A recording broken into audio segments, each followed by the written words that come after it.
Heading Home is a documentary. It's Heading Home, the tale of Team Israel from the World Baseball Classic. And it will make its Toronto debut at 3:15 p.m. Friday at the Hot Docs Ted Rogers Cinema. There will be additional showings at 9 p.m. Saturday, 12:45 and 6:30 p.m. Sunday, and more through Wednesday the 27th, at which point Heading Home, the tale of Team Israel will move to the Mount Pleasant Theater. That will be on March 29th. Of course, the story of Team Israel representing Israel in the World Baseball Classic. MLB Network did a piece on it as well. Kevin Pillar of the Blue Jays, part of Team Israel. It's weird. The World Baseball Classic, I was one of those people initially that was really skeptical about it. Covered it a couple of times. Fell in love with it, as is often the case. Well, fell in love with it would be unfair. I enjoyed it. It was such a nice departure from what I'd been used to seeing in covering spring training. And I think one of the things that I really liked about it was sometimes I think we need to be reminded in this business that the story is important. It's not always about who's leading the NHL or the NBA or the American League, who's having the great individual season. Sometimes there are just really good stories. And I think a lot of times, and I really do put myself in this category because of the way we've become conditioned to think of sports, sometimes we overlook stories. Sometimes we look past them. And I remember covering a World Baseball Classic game in L.A. between Korea and Japan. Korea won the game, and I cannot remember the name of the pitcher, planted a Korean flag on the pitcher's mound at Dodger Stadium. I've covered a lot of events where, emotions were raw. Japan and Korea playing baseball was pretty intense. And that, I think, that kind of served as a reminder for me a little bit of the importance of the story, stuff that I'd maybe let go by me. That is the case with Heading Home, the tale of Team Israel. Jonathan Mayo is MLB.com prospect writer. Of course, we've had him on several times in the show. He's also producer of Heading Home, the tale of Team Israel. And he joins us on the Jeff Blair Show. Jonathan, thanks so much for doing this. Tell us a little bit about how this documentary came together, and a little bit as well about just how you saw it develop in front of you. Yeah, absolutely. Thank you for the opportunity to talk about this.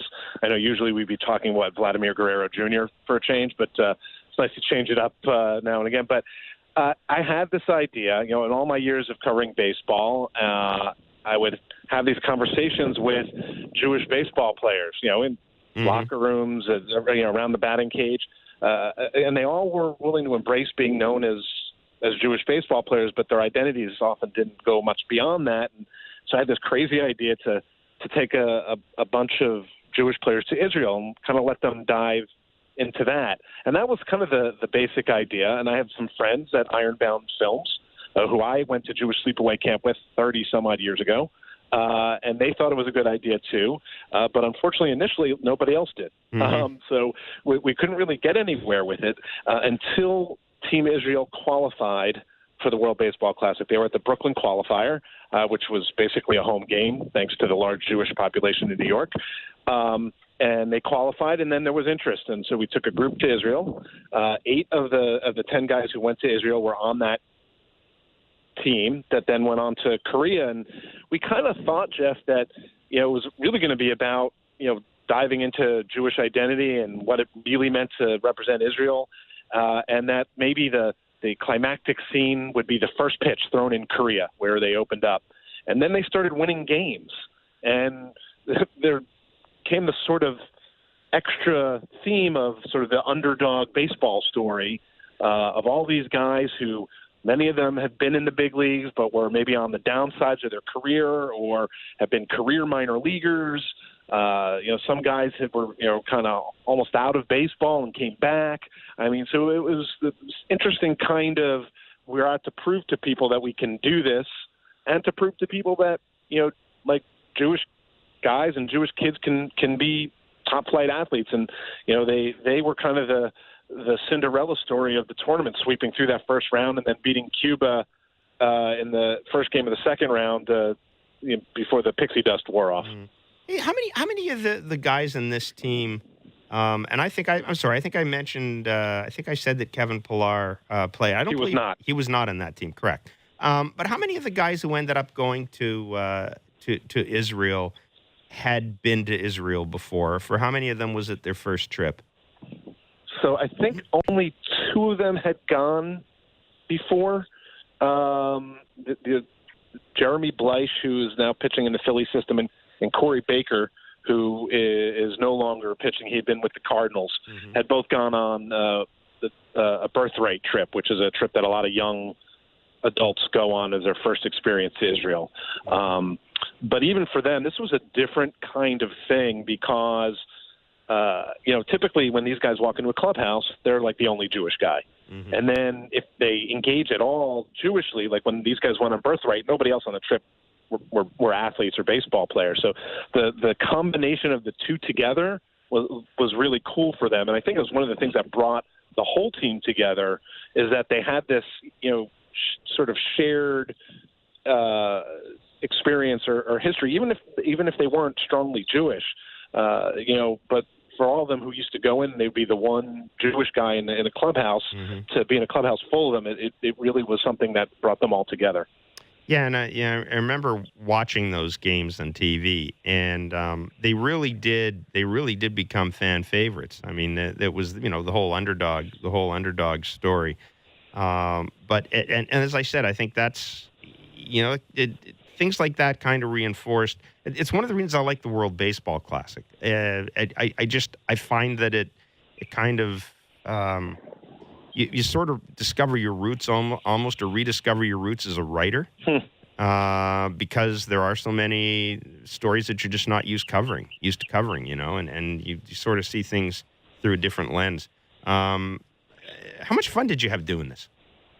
Oh man, it was definitely a labor of love, and the whole thing was, first of all these guys were incredible. So being around them and being kind of embedded with them, first in the trip to Israel and then in Korea and Japan, they were just wonderful to work with. And seeing them deal with issues that typically professional athletes aren't asked to tackle.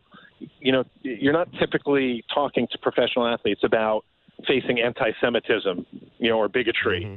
or the occasional question that might it didn't happen too much, but people wanted to ask them about